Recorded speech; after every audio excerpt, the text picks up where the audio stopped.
নমস্কার, সকলকে শুভ সন্ধ্যার শুভেচ্ছা এবং সংগ্রামী অভিনন্দন। খুব স্বল্প সময়ে কয়েকটি কথা আপনাদের সামনে তুলে ধরতে চাই। আগামীকাল 12ই নভেম্বর 2025 আপনারা সকলেই জানেন যে মাননীয় বিচারপতি অমৃতা সিনহা মহোদয়ার বেঞ্চে স্কুল সার্ভিস কমিশনের কর্তৃক SLST 2 যে শিক্ষক নিয়োগ হয়েছিল 7ই সেপ্টেম্বর এবং 14ই সেপ্টেম্বর,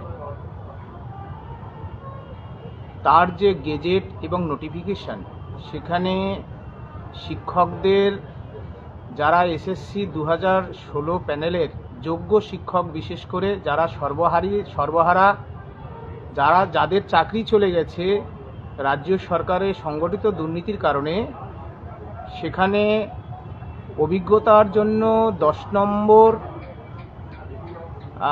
যে দেওয়ার যে বিষয়, সেই সংক্রান্ত একটি মামলা রয়েছে। সেই মামলায় আপনারা যারা যেখানে আছেন, আপনাদের সকলকে অনুরোধ জানাচ্ছি, যারা পারবেন আগামীকাল আপনারা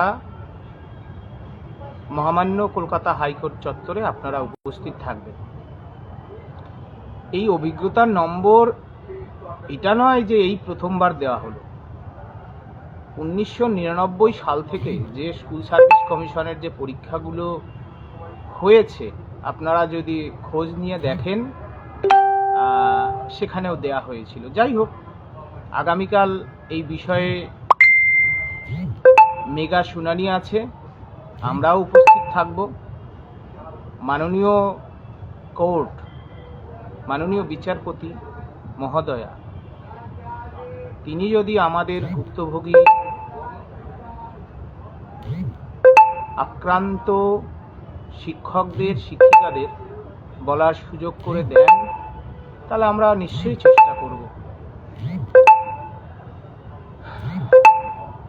আর বিশেষ করে যে জটিল সমস্যার সৃষ্টি হয়েছে, সেই সমস্যা সমাধানের আমি আগেও বলেছি, রাজ্য সরকার, রাজ্যের মাননীয় মুখ্যমন্ত্রী মহোদয়া,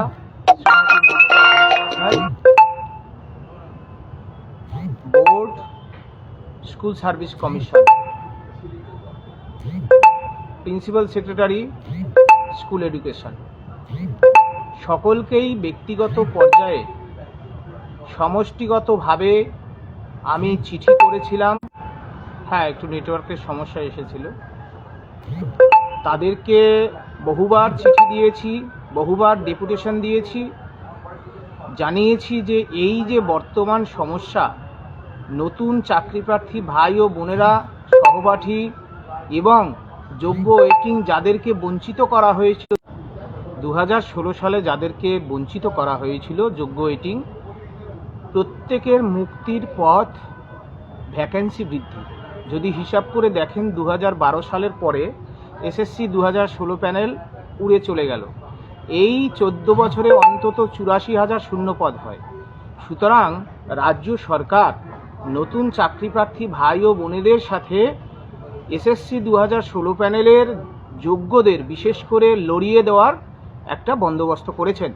সুতরাং নতুন চাকরিপ্রার্থী ভাই ও বোনেরা, আপনাদের কাছে আমার আবেদন, এই অভিজ্ঞতার নম্বর শুধুমাত্র পরীক্ষায় দেওয়া হচ্ছে তা নয়।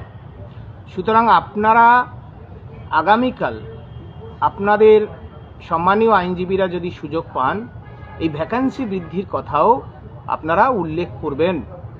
আমরা নিশ্চিতভাবে সুযোগ পেলে আমরা আমাদের বক্তব্য নিশ্চিতভাবে রাখব। যাই হোক, এই যে 10 নম্বর অভিজ্ঞতার নম্বর এবং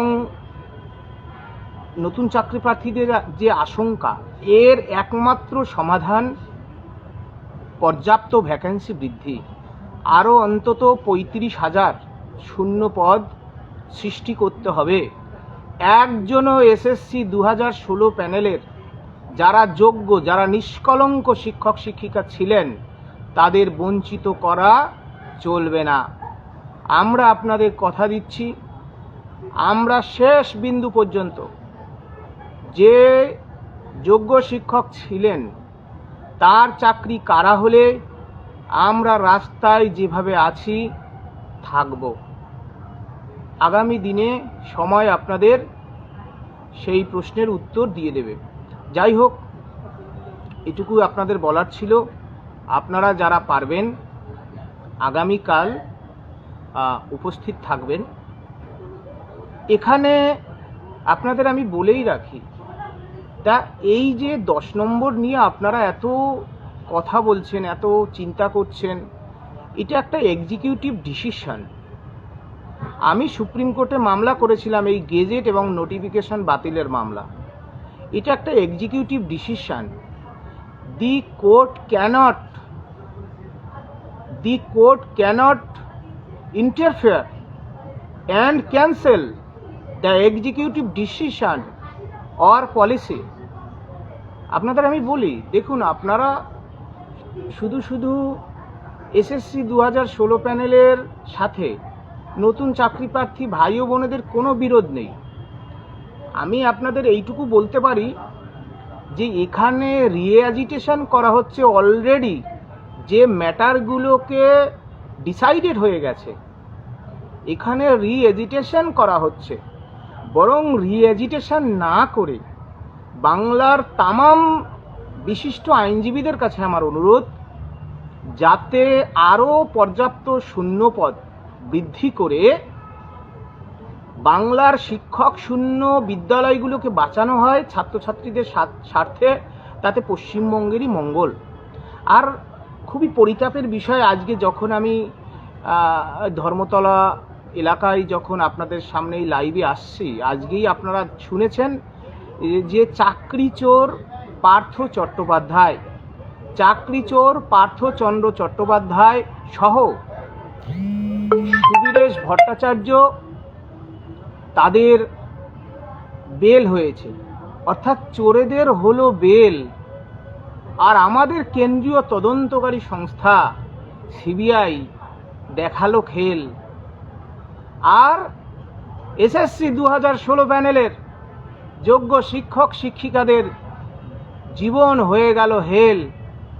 আর আরও আছে বিচার ব্যবস্থা, তাদের প্রতি যদি আমরা কথা বলি, নিরপরাধ বাংলার তামাম শিক্ষকদের হবে জেল। এই পরিস্থিতির মধ্যে আমরা রয়েছি। আমার ভাই ও বোনেরা, নতুন চাকরি প্রার্থী, আপনাদের উদ্দেশ্যে আমার বক্তব্য, আসুন যৌথ লড়াইয়ে, আসুন ভ্যাকেন্সি বৃদ্ধির লড়াইয়ে, যাতে দুর্নীতিমুক্ত নিয়োগ পায়। আপনাদের সাথে আমাদের কোনো বিরোধ নেই। যাই হোক, সকলকে শুভেচ্ছা জানাই যারা ভালো ফলাফল করেছেন, এবং স্কুল সার্ভিস কমিশনের মাননীয় যিনি চেয়ারম্যান আছেন শ্রী সিদ্ধার্থ মজুমদার, আপনার উদ্দেশ্যে আমার বক্তব্য। ইতিমধ্যেই বাংলা এবং ভূগোল বিষয়ে প্রশ্ন ভুলের নম্বর দিয়ে আবার মেরিট লিস্ট প্রকাশ করেছেন। ইতিমধ্যেই সারা রাজ্য থেকে বায়োলজিক্যাল সায়েন্স সহ বিভিন্ন বিষয়ে প্রশ্ন ভুল, সংস্কৃত, এডুকেশন। সুতরাং স্কুল সার্ভিস কমিশন যেন সিরিয়াসলি, প্রশ্ন ভুল কেন থাকবে, কেন এক্সিকিউটিভ বডি তামাম বিশিষ্ট শিক্ষাবিদ, যারা অধ্যাপক, বিশিষ্ট যারা প্রফেসর রয়েছেন, তাদেরকে দিয়ে ভেরিফিকেশন করাচ্ছেন না, কেন এইভাবে হোঁচট খেতে হচ্ছে। আমার বক্তব্য, মাননীয় চেয়ারম্যান শ্রী সিদ্ধার্থ মজুমদার, বায়োলজিক্যাল সায়েন্সে বহু প্রশ্ন ভুল আছে। সেই প্রশ্নের এ রাজ্যের বহু বিশিষ্ট শিক্ষক আছেন, প্রফেসর আছেন, যারা অত্যন্ত কৃতি ছাত্র হিসাবে বা সমাজে প্রতিষ্ঠিত। সুতরাং তাদেরকে দিয়ে আপনারা কেন করালেন না? কেন এইভাবে এসএসসিকে হোঁচট খেতে হচ্ছে? কেন একজন জেলে বসে পরীক্ষা দিয়ে তাকে অ্যাবসেন্ট দেখানো হচ্ছে? এই প্রশ্নগুলো আমাদের মনে আছে। সুতরাং আমরা যারা চাকরি হারিয়েছি রাজ্য সরকারের চাকরি চুরির কারণে, আমাদের বিষয়টি রাজ্য সরকার যেন অত্যন্ত মানবিক দৃষ্টিভঙ্গির সঙ্গে বিবেচনা করেন। কারণ এই চাকরি কিছু নয়, কিন্তু এই 7 বছর ধারাবাহিকতা সহ চাকরি করার পরে সন্তান হয়েছে, পরিবার হয়েছে, বৃদ্ধ বাবা মা হয়েছে, একটা রকমভাবে সামাজিক সম্মান হয়েছে। সেই জায়গা থেকে একজন যোগ্য শিক্ষকের চাকরি কারা, তাকে মৃত্যুদণ্ড দেওয়ার সমান। সুতরাং আমি যাদেরকে বললাম এক্সিকিউটিভ ডিসিশন যারা করেন, যারা পলিসি ডিসিশন করেন, government of West Bengal, honourable chief minister of West Bengal Mamata Banerjee, Shrimati Mamata Bandyopadhyay, আমাদের সকলের মুখ্যমন্ত্রী, তাদের প্রতি আমাদের এইটুকুই আবেদন, সরকার যেন অত্যন্ত মানবিক দৃষ্টিভঙ্গি নিয়ে ভ্যাকেন্সি বৃদ্ধি করে এসএসসি 2016 প্যানেলের যারা যোগ্য এই পরীক্ষায় অংশগ্রহণ করেছিলেন তাদের প্রত্যেকের চাকরি ফেরাবার ব্যবস্থা করেন, এইটুকুই আমাদের আবেদন। অন্যথায় রাস্তার আন্দোলন যদি বেঁচে থাকি সেগুলো উন্মুক্ত রইল মানুষের জন্য। আমাকে অনেকে বলে যে স্যার কাদের জন্য লড়ছেন? তো যারা বলেন তাদেরকে আমার শুভকামনা, শ্রদ্ধা। আমি কাদের জন্য লড়ছি? আমি লড়ছি সমাজের জন্য লড়ছি। কারণ চিন্তা করা যায়, একটা চাকরি 7 বছর, কোনো অন্যায় করিনি। রাজ্য সরকার বলতে পারেনি, কোর্ট বলতে পারেনি, সিবিআই বলতে পারেনি, একটা যোগ্য চাকরি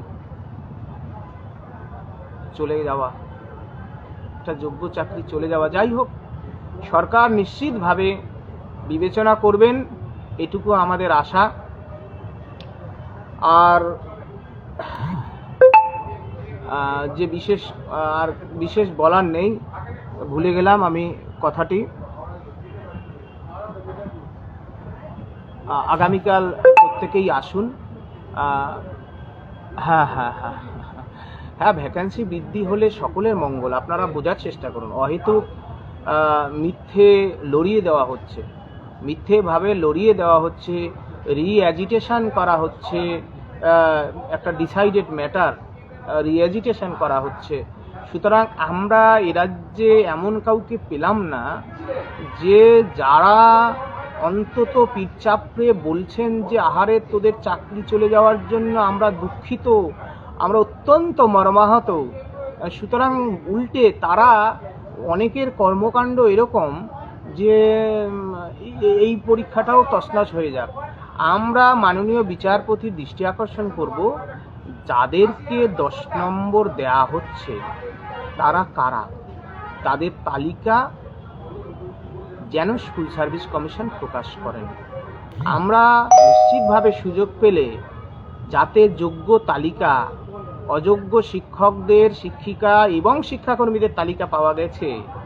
সুতরাং বাকি যারা রইলেন তারা তো যোগ্য, এখনও কিউরেটিভ পিটিশন বাকি আছে।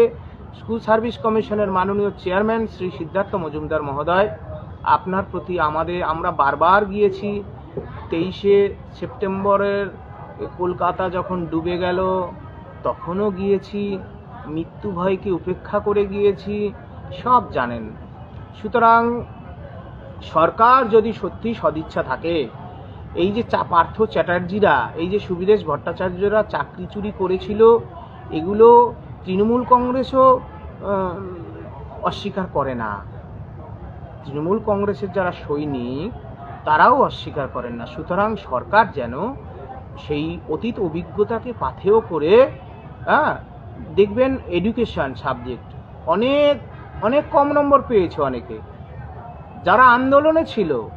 আপনারা চাকরিটা চুরি না করলে আন্দোলন তো করতে হতো না। যেতে হতো না, কোর্টে আমাদের দৌড়ে আসতে হতো না। কারণ কেন কোর্টে দৌড়ে আসছি? যখন দেখছি যে homogeneous classes of student, large scale homogeneous classes of student, যাদের এই যে পিটিশনার, যিনি পিটিশনার 24,899, এই যে পিটিশনার যা চাইছেন সেটা যদি কোর্ট দিয়ে দেয়, মেনে নেয়, তাহলে homogeneous large scale of homogeneous classes of students, যারা এসএসসি 2016 প্যানেলের যোগ্য শিক্ষক, তারা বঞ্চিত হবেন, তারা বঞ্চিত হবেন। তাদের জীবন জীবিকা রক্ষা হলো না, ভারতবর্ষের সংবিধান রক্ষা হলো না, দুর্নীতির জয় হলো, সত্যের জয় পরাজয় হলো, মিথ্যের জয় হলো। আমরা অত্যন্ত বিনয়ের সাথে জুডিশিয়ারি সিস্টেমকে আমরা কখনোই চ্যালেঞ্জ করি না। কেউ কেউ সুপ্রিম কোর্ট ভার্সাস হাইকোর্ট একটা লড়িয়ে দেওয়ার চেষ্টা করছে, তা নয়। Supreme court, high court, lower court, session court, সবই জুডিশিয়ারির অংশ। সুতরাং জুডিশিয়ারিকে আমরা কখনোই চ্যালেঞ্জ করছি না। জুডিশিয়ারির উপর আমরা ভরসা আস্থা রাখি বলে আমরা কিন্তু আজও এই আইনের আশ্রয় নিচ্ছি। সুতরাং আমরা অত্যন্ত বিনয়ের সাথে মাননীয় বিচারক তার সামনে যদি আমরা সুযোগ পাই, আমরা তো চাকরিহারা শিক্ষক, তো নিশ্চয়ই আমাদের বক্তব্য আমরা তুলে ধরার চেষ্টা করব যদি আমরা সুযোগ পাই। আর যাই হোক, আপনাদের সকলকে শুভেচ্ছা। বিশেষ করে আমি আবারও বলছি, আমার প্রিয় নতুন চাকরি প্রার্থী ভাই ও বোনেরা, আপনাদের সাথে এসএসসি 2016 প্যানেলের যোগ্য শিক্ষকদের লড়িয়ে দেওয়া হচ্ছে। 2026 সালে ভোটের আগে ঘোলা জলে মাছ ধরে একটা জট পাকানোর চেষ্টা করা হচ্ছে, যাতে আপনারা ইউনাইটেড না হতে পারেন। দেখবেন আমরা এসএসসি 2016 প্যানেল আমরা কখনোই ইউনাইটেড হতে পারিনি। বিভিন্নভাবে কাউকে বলা হচ্ছে ও অমুকের এজেন্ট, ও তার এজেন্ট, আমি আপনাদের এজেন্ট, আমি এই সমাজের এজেন্ট, এরকম লড়িয়ে দেওয়া হয়েছে, এরকম তকমা দিয়ে দেওয়া হয়েছে। যারাই লড়াই করেছে প্রকৃত অর্থে দুর্নীতির বিরুদ্ধে, যারা আপোষহীন ধারার লড়াই করেছে, যারা ছিনিয়ে পেতে চেয়েছে নেতাজি সুভাষচন্দ্র বসুর যে ধারা, যে লড়াইয়ের যে ধারা, যারা ছিনিয়ে নিতে চেয়েছে অধিকার, তাদেরকে তকমা লাগিয়ে দেওয়া হয়েছে। এগুলো থেকে আপনারা সচেতন থাকবেন, আপনারা একজোট হন। আসুন আগামীকাল আপনারাও আসুন, আপনাদের নিশ্চিত যে বক্তব্য আছে সেই বক্তব্য আপনারা রাখুন। কারণ আপনারা আপনাদের বক্তব্য তো রাখবেন, এটাই তো স্বাভাবিক। আমরা যারা সর্বহারা হয়েছি, আমরা যারা প্রতিদিন তীব্র মানসিক উৎকণ্ঠার সাথে দিন যাপন করছি, এখনও যারা পরিবার পরিজন ছেড়ে, এই ধরুন আমি এখন আছি ধর্মতলায়। সুতরাং আপনারা অহেতুক গালমন্দ না করে আসুন। আপনারা একই মায়ের সন্তান। সুতরাং লড়াইয়ে একসঙ্গে থাকুন। আর রাজ্য সরকার স্কুল সার্ভিস কমিশনকে আপনারা চাপ দিন যাতে আরও ভ্যাকেন্সি বৃদ্ধি হয়। সেই লড়াইয়ে আপনারা নামুন। এবং পরিশেষে স্কুল সার্ভিস কমিশনের মাননীয় চেয়ারম্যান, তার উদ্দেশ্যে, এবং শ্রীমান ব্রাত্য বসু, তিনি আমাদের উচ্চশিক্ষামন্ত্রী, তিনি বলেছিলেন আমাদের মাননীয় মুখ্যমন্ত্রী নাকি সিসিটিভির মতো তিনি তাকিয়েছিলেন এই পরীক্ষাটা দুর্নীতিমুক্ত যাতে হয়। সুতরাং এই পরীক্ষায় বাংলা বিভাগে, ভূগোল বিভাগে প্রশ্ন ভুলের ক্ষেত্রে দ্বিতীয়বার আবার মেরিট লিস্ট কে কত পেয়েছে সেটা প্রকাশ করতে হয়েছে। জীবন বিজ্ঞান, বিশেষ করে বায়োলজিক্যাল সায়েন্স যেটা বার হয়েছে, সেখানে ভুল আছে, সংস্কৃত ভুল আছে, এডুকেশনে ভুল আছে। যারা লড়াই করেছে, যারা অনেক কম নম্বর পেয়েছে এডুকেশন, বিশেষ করে আমি আপনাদেরকে বলতে চাই যে মাননীয় মুখ্যমন্ত্রী, বিশেষ করে দেখবেন এডুকেশন, আরও অনেক সাবজেক্ট আছে, আমি বায়োলজি বলবেন যে হয়তো আমার সাবজেক্টটাই বলছি, সমস্ত সাবজেক্টে এরকম আছে যারা লড়াইয়ের ময়দানে ছিল।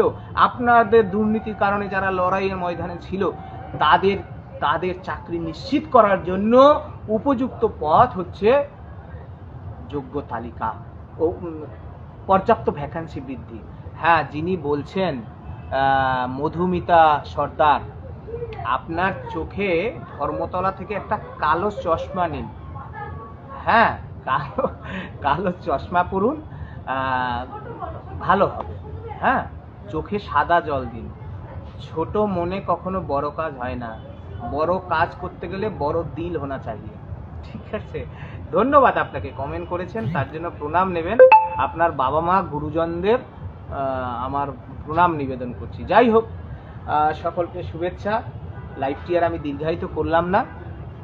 আগামীকাল আসুন কৃষ্ণগোপাল চক্রবর্তী, শুভশ্রী মিদ্যা, জয়শ্রী বিশ্বাস, তুহিন শুভ্র মণ্ডল, অভিজিৎ সাধু খান সহ আমাদের সর্বসময়ের ছায়াসঙ্গী, আপনারা জানেন দীর্ঘ লড়াই আন্দোলনের সাথী, হ্যাঁ, আমাদের সত্যব্রত জানা, হ্যাঁ, হরিপদ বল্লভ অধিকারী, শান্তনু ঘোষ সহ আপনাদের সকলকে আমরা অনুরোধ করছি আপনারা আসুন আগামীকাল।